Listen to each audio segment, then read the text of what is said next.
Fill up your coffee, box up Catan, and put down the 16-sided game die. It's time to talk Intelligence Preparation of the Battlefield, or IPB. This video serves as the introduction to the IPB process outlined in Army Techniques publication ATP 2-01.3 with emphasis on purpose and introduction to the process. Subsequent videos on the Doctrine Digest page under the 2.0 playlist will cover the 4 steps more in depth with explanation of expected production and common references within the process.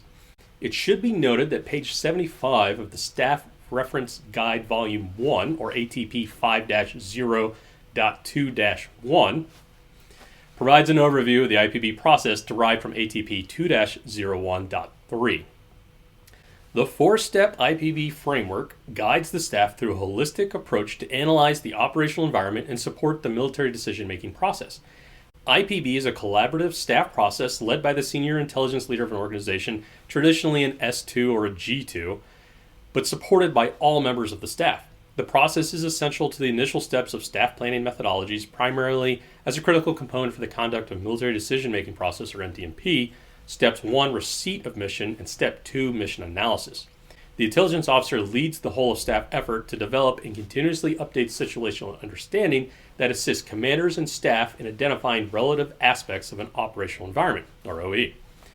IPB is a direct action under Intelligence Task Number 2, provides support to situational understanding, and the provision of information intelligence to commanders to assist in achieving clear understanding of the force in relation to a threat.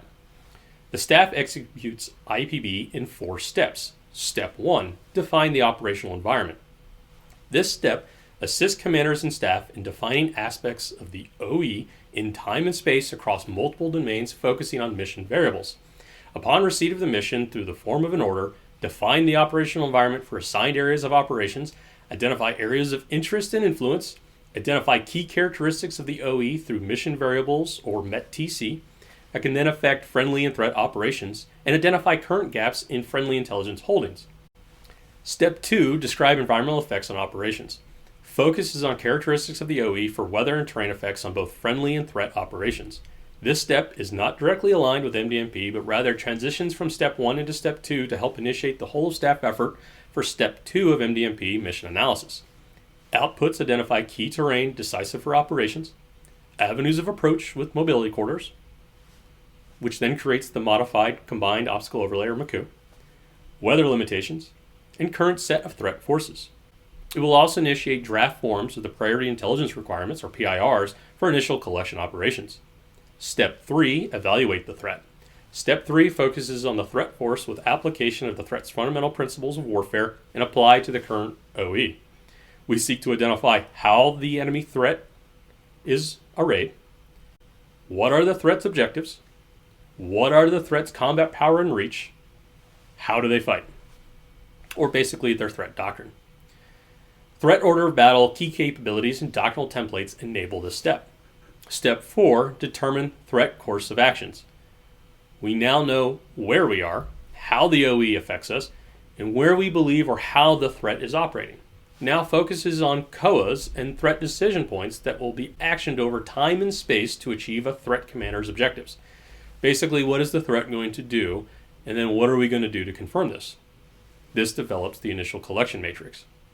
It should be noted that ATP 2-01.3 identifies that an Army commander may enter an OE where no threat exists. This would most likely occur within a humanitarian assistance or defense support to civilian authorities derived from an environmental emergency. In such case, emphasis on steps 1 and 2 should receive increased analytical effort.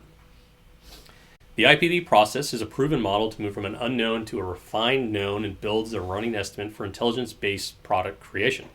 ATP 2-01.3 identifies the 4 steps and identifies common expected outputs per step, but final product production and selected evaluation criteria within each step should be based on your commander's mission and the nature of your organization. For example, a Fires Battalion S2 should emphasize analytical effort on reverse slope features of a terrain to enable identification of friendly position area of artillery, or PAs, selection sites, and focus step 3 and 4 on threat indirect fire capabilities, threat PA selection, and then potential locations of high-value target locations within the area of responsibility.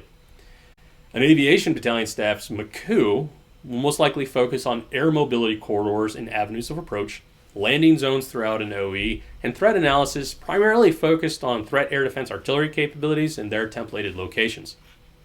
Now, this doesn't mean that the intelligence professional should negate an analysis of all the other threat warfighting functions, but rather you should participate and concentrate your effort on what are the characteristics and the nature and mission of your commander and that organization. Know your commander's ultimate goal and achieve that mission. Once Step 4 concludes, the intelligence staff section updates and refines based on new information, changes to the OE, or change of mission to help serve as a running estimate that enables the intelligence fundamental task. Remember, intelligence is never at rest. Visit the Army Publishing Directorate website for a complete listing of active Army publications. See ATP 2-01.3, Intelligence Preparation of the Battlefield, for a more in-depth review of the IPB process. Okay, you 35 types, you can pull Catan back out now.